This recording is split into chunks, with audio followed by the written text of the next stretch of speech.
The champagne flute trembled in my hand as I observed our blended family convene around the dining room table. My husband David's 50th birthday celebration in full swing. The air was thick with laughter and the clinking of silverware. Ethan, our 22-year-old adopted son, sat directly across from me, his broad shoulders stretching the fabric of his dress shirt in a way that made my gaze linger a second too long. I reassured myself it was merely pride, the kind any mother would feel watching the troubled boy we had taken in at 16 blossom into this, or a confident young man. Yet when his hazel eyes locked onto mine across the flickering candlelight of the centerpiece, an unfamiliar sensation stirred deep within me. David's sister called out, tapping her knife against her glass. My husband rose, his receding hairline catching the glint of the chandelier light, and began to recount our 2-decade-long marriage with the same well-worn anecdotes I had heard at every gathering. As his words flowed around me, I felt my focus slipping back to Ethan, who was observing me with an intensity that sent my heart racing. The way his fingers traced the rim of his wine glass, long deliberate circles, sent an unexpected shiver down my spine. The cake cutting passed in a blur. David leaned in for a perfunctory peck on the cheek while Ethan's hand brushed the small of my back as he reached for the dessert plates. The contact lasted less than a second, but the heat of his touch lingered like a brand through my silk dress. By midnight, the guests had departed, and David had retired to bed, leaving me alone in the kitchen with a mountain of dishes and my swirling thoughts. Thoughts swirled as the clatter of plates concealed Ethan's approach, until he was suddenly beside me at the sink. His cologne, a dark and spicy scent that David would never wear, enveloped my senses. "Let me help," he murmured, taking the champagne flute from my hand. Our fingers brushed, and this time neither of us withdrew. The glass slipped from my grip, shattering against the porcelain sink. We both froze, straining to hear any sign that David had noticed. The house remained silent, but something between us had shattered just as irreparably as the glass. My breath caught as he drew nearer, his body a barrier between me and the world, shielding me from any prying eyes that might descend the stairs. His hand lingered near my waist, trembling with an unspoken tension. In a heartbeat, he leaned in, and before I knew it, our foreheads touched, an electric tension hanging in the air. I should have pushed him away, should have recalled my role as his stepmother, his guardian, the woman who had signed his permission slips and cared for him through mono at 17. Yet, as his gaze lingered on me in a way that left my heart pounding uncontrollably, all I could think about was how long it had been since David had. He kissed me as if I were the very air he breathed, a lifeline in his desperate struggle. The justifications rushed in, the wine, the solitude, the way David had scarcely acknowledged my presence all night. Yet beneath those flimsy excuses pulsed a more profound reality. I was returning Ethan's fervent kiss with equal intensity, my fingers tangling in his hair as he pressed me against the counter. Somewhere above us, David snored, blissfully unaware. When we finally pulled away, Ethan's eyes were wide, filled with longing. "We can't," he began, even as his hand traced down my hips. "No," I whispered in agreement. Breathlessly, we found ourselves caught in a moment where time seemed to stand still. When he kissed me again, I didn't pull away. The grandfather clock chimed 2 a.m. as I ascended the staircase, my silk robe clinging to my skin, still tingling from Ethan's touch. David's snores rumbled through our bedroom door, a steady rhythm that had lulled me to sleep for 2 decades, now echoing like an accusation. I slipped into the ensuite bathroom, locking the door before I dared to confront my reflection. My lips were swollen, my hair disheveled, and my eyes blazed with a guilty light I hadn't seen since my college days. The woman gazing back at me was a stranger, her reflection a haunting reminder of a night I wished to forget. 3 showers failed to cleanse the lingering memory of Ethan's presence lingered close, the air between us charged with unspoken emotions, with a fervor that left my knees trembling. Nor could they erase the way he had whispered, "You're so much more beautiful than him," against my throat before we finally parted, both of us reluctant to let go. I convinced myself it was merely a reckless moment, a mistake born from champagne and solitude.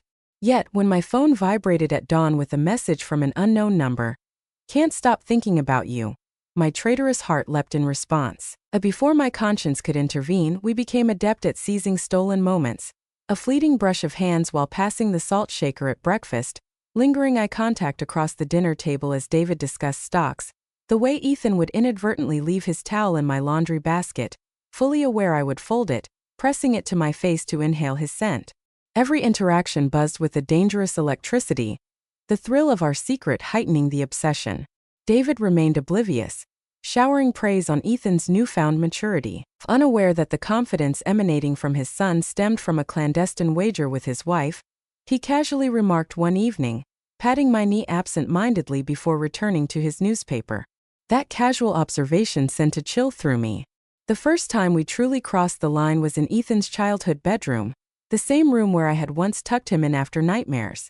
Now, at 22, he stood so close I could feel the heat radiating between us, those familiar superhero posters, his mouth hot and demanding. "He'll be home in an hour," I gasped as Ethan's teeth grazed. "We'd better be quick," he murmured, his hands already deftly working at my buttons. After I straightened my blouse with trembling fingers, Ethan caught my wrist. "This isn't just sex for me," he said, an uncharacteristic vulnerability in his voice. The raw need in his eyes terrified me, for I recognized it, saw it every morning in my own reflection. That night, David reached for me in bed for the first time in months. As I dutifully complied, all I could think about was how the memory of Ethan's lingering closeness earlier haunted me, how alive he'd made me feel after years of emotional neglect. Tears pricked my eyes as David rolled away, satisfied and oblivious. The lies piled up like dirty laundry. I canceled lunches with friends, afraid they'd see the guilt written on my face. I started wearing turtlenecks to hide Ethan's faint marks of our reckless moments and found myself staring at David over breakfast, wondering if divorce would destroy him. A less than the truth. Then came the text that changed everything. "I'm late." Not from Ethan but from my daughter Sophie at college. The one person who'd always been able to read me. "Coming home this weekend. We need to talk about whatever's going on with you and Ethan." The phone slipped from my fingers, shattering on the tile, just like the champagne flute had weeks before. This time there would be no cleaning up the pieces. Sophie's unexpected arrival sent me scrambling to erase evidence of our secret. I tore through the house like a hurricane, gathering Ethan's abandoned hoodies, erasing our shared fingerprints from the wine glasses, spritzing my vanilla perfume to conceal the lingering scent of his cologne in our hidden corners. When her key clicked in the front door, I sat rigidly on the living room sofa, hands clasped too tightly in my lap, a magazine splayed open to a page I hadn't absorbed. Mom Sophie stood in the doorway, her college backpack draped over one shoulder, her eyes already narrowed with suspicion. At 20, she had inherited David's piercing analytical gaze, the very one that made defendants squirm in his courtroom, and now it pinned me to the sofa like a butterfly to a board. I made coffee neither of us drank. The silence between us grew teeth. "It's Ethan, isn't it?" she finally blurted, slamming her mug down. Brown liquid sloshed onto the granite countertop like the truth neither of us could contain anymore. "God, Mom, I've seen how you look at him. The way you both disappear after dinner." Her voice cracked. "Tell me I'm imagining things." The denial died on my tongue. My daughter's face, so like David's in its openness, crumpled. That night, Ethan pressed me against the cold garage wall pressed against him, his hands with a raw urgency in his movements. "We could leave tonight," he breathed against my neck, his usual confidence shattered. "Just pack the car. Sophie knows." The words tasted like ash as his grip tightened. "So what? She's not my real sister. David's not my real father." The casual way he dismissed our family made my stomach lurch. For the first time I saw the boy beneath the man, terrified, orphaned twice over, clinging to me like I was his anchor in the storm we had created together. David's headlights swept through the garage windows, broke apart like criminals at dinner. The tension could have been carved with a knife. Sophie stared at her plate, jaw clenched, while David prattled on about a case, oblivious to how Ethan's foot traced my ankle under the table. When Sophie suddenly stood, her chair screeching, we all jumped. "I can't do this," she whispered before fleeing upstairs. David blinked after her. What was that about? Ethan's knee pressed against mine, a warning promise of teenage drama. I lied smoothly, reaching for the wine. My hand didn't shake. That scared me most of all. Later, as David snored beside me, my phone lit up with Ethan's text. My room now felt like a house creaking under the weight of secrets as I crept down the hall, past Sophie's closed door. Ethan's bedroom door stood slightly ajar, the glow of his laptop illuminating his bare chest. He pulled me inside, his leaned in, and the world blurred around us with a possessiveness that made my head spin. We didn't hear the door open. The gasp that pierced the air wasn't Sophie's. David stood frozen in the doorway, his work suit rumpled, his briefcase dangling forgotten at his side. The look on his face was one of betrayal, yes, but the recognition was worse than I had anticipated, as if he had known all along yet chose to ignore it. It shattered something between us irrevocably. Ethan's arm tightened around my waist, a claim, a challenge. The silence stretched, taut as a noose, until David turned and walked away without a word.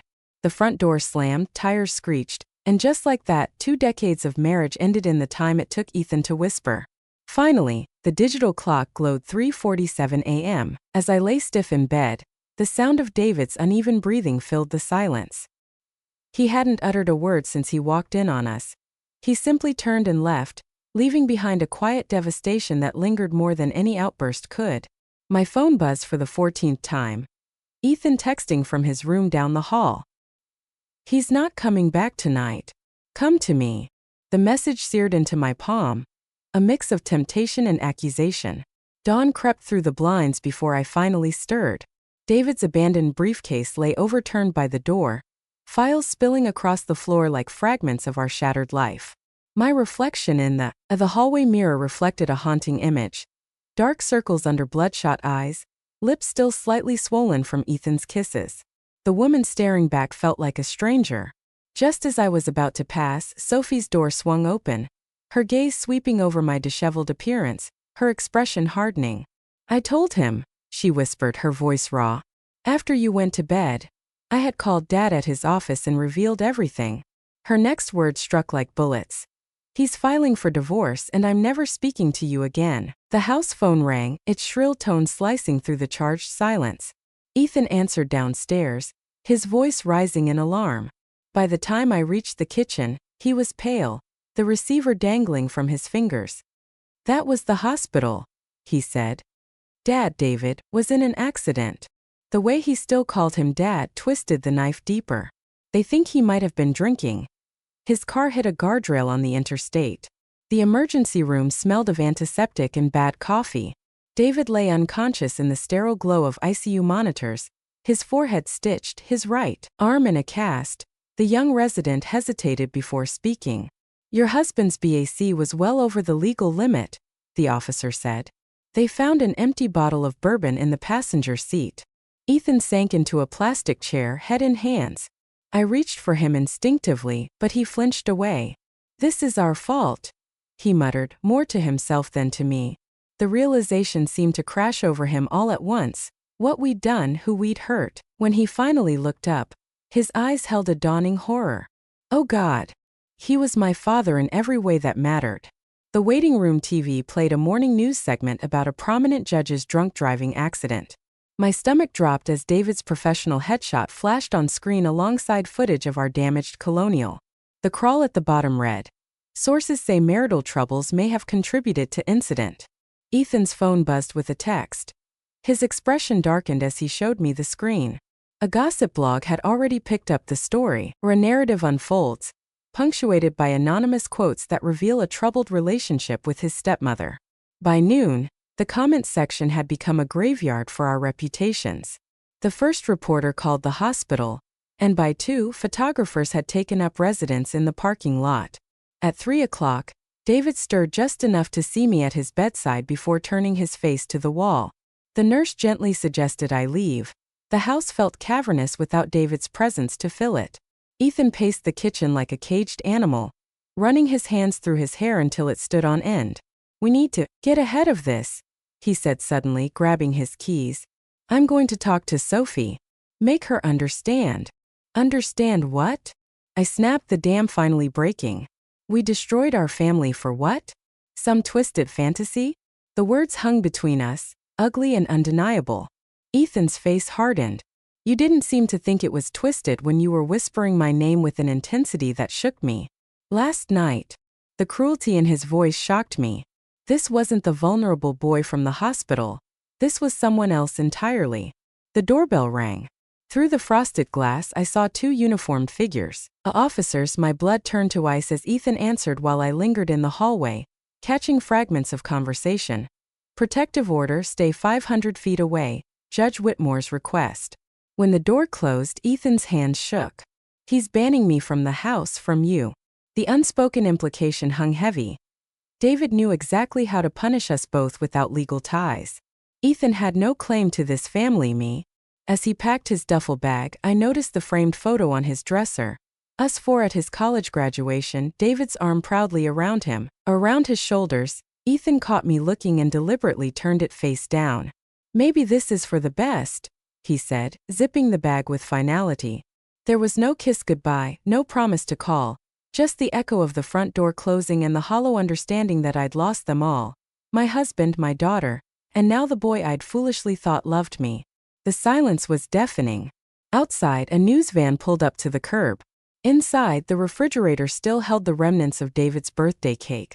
The celebration that had started it all. I sank to the floor, the weight of my choices pressing down until I couldn't breathe. Somewhere in the distance, a phone rang, probably another reporter, or maybe the divorce lawyer, or the hospital with worse news about David's condition.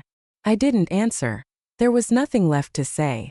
The restraining order arrived on crisp legal paper, the ink of David's signature glaring up at me like an accusation. 2 simple pages that severed 20 years of marriage with clinical efficiency. I traced the embossed letterhead with numb fingers. The phrase irreconcilable differences hardly encapsulated the extent to which I had dismantled our lives. My lawyer's voice droned in my ear discussing asset division and spousal support. Yet all I could focus on was Sophie's broken words. I never want to see you again. The house felt eerily silent without David's nightly news or Ethan's music reverberating through the walls. Even the refrigerator's hum seemed to carry a weight of accusation. I found myself drifting into Ethan's forsaken bedroom, the sheets still a chaotic mess from our last moments together. Encounter his cologne lingered in the air, yet his drawers stood half empty. The framed family photo on his desk now just a dusty outline where it had been. His last text blinked unread on my phone for 3 days before I finally deleted it. David's face stared back at me from every newsstand. The scandal had exploded. Prominent judge's wife and stepson affair, screamed the tabloids. My yearbook photo juxtaposed with hospital shots of David's recovery. The grocery store cashier recognized me last week, her polite smile freezing when she saw my name on the credit card. I abandoned my full cart in the aisle and never returned. The divorce proceedings unfolded with ruthless precision. David's lawyer unveiled evidence I had been blissfully unaware of. Security camera footage from our home system capturing Ethan and me in the kitchen, my credit card statements for hotel rooms I had insisted were spa days, and even testimony from our housekeeper regarding the changed sheets in Ethan's room. Sitting across the courtroom from David, I beheld the man I had loved for 2 decades, now gazing at me with the same intensity. The detached professionalism he reserved for convicted felons was evident as Sophie refused to take my calls. Her dorm roommate informed me that she had changed schools when I showed up unannounced last month. The look on that young girl's face, equal parts pity and disgust, haunted my dreams more than any confrontation could have. Then came the email from Ethan. Not the pleading messages I had anticipated, but a cold, formal notice that he had retained counsel to sue for emotional distress and boundary violations. His lawyer's letter claimed I had taken advantage of his vulnerability, the role I played within the family. The dates etched in my memory revealed moments I recalled in a different light. Times he reached out, gifts he bestowed upon me, messages sent in the stillness of the night. All these fragments of our past. The betrayal struck deeper than any divorce decree could convey. The ultimate humiliation arrived when David sold our story to a true crime podcast. I sat in stunned silence, absorbing his account of coming home to witness my wife and the boy I had raised as my son engaged in unspeakable acts. The host's gasp of horror echoed what should have been my own reaction months prior. By the time they, or a young couple with a baby, inquired about the stained glass window in the foyer, I refrained from mentioning that David had installed it for our 10th anniversary. As I packed the last box, I stumbled upon Ethan's high school graduation program. Hidden behind my desk, his youthful handwriting scrawled in the margins. "Thanks for being the best mom ever." I burned it in the kitchen sink. Now, I find myself in this rented apartment, encircled by half-unpacked boxes, gazing at the business card from the therapist my lawyer recommended. The first appointment is tomorrow, I tell myself. I find myself contemplating the journey that led me to become this person. Yet a part of me questions whether some stains are simply too stubborn to wash away. The phone rings, likely another reporter or perhaps David's lawyer with yet more paperwork. I choose not to answer. There's no one left I wish to engage with. The therapist's office is infused with the scent of lavender and tinged with regret. Dr. Langford sits across from me, her notepad untouched, her gaze fixed on mine as I begin to unravel the entire sordid tale. The first time Ethan's hand brushed against mine in the kitchen, the way my breath caught when he smiled at me, the champagne-fueled recklessness of David's birthday party left me trembling, my throat raw as if I had been screaming.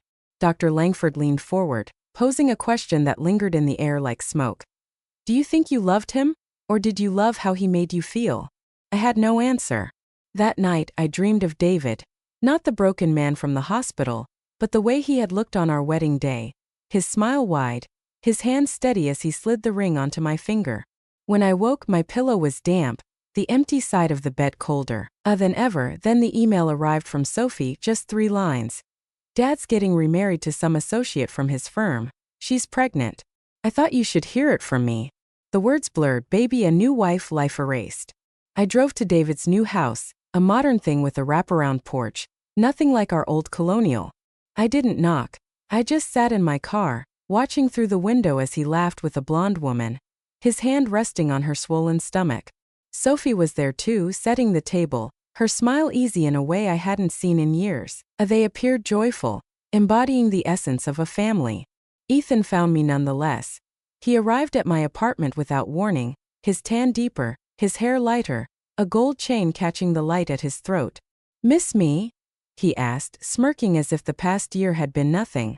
I stared at him, truly observing him for the first time since everything unraveled. The boyish charm had morphed into something more calculated. The vulnerability I had once adored replaced by a chilling confidence that sent a shiver down my spine. You used me, I said.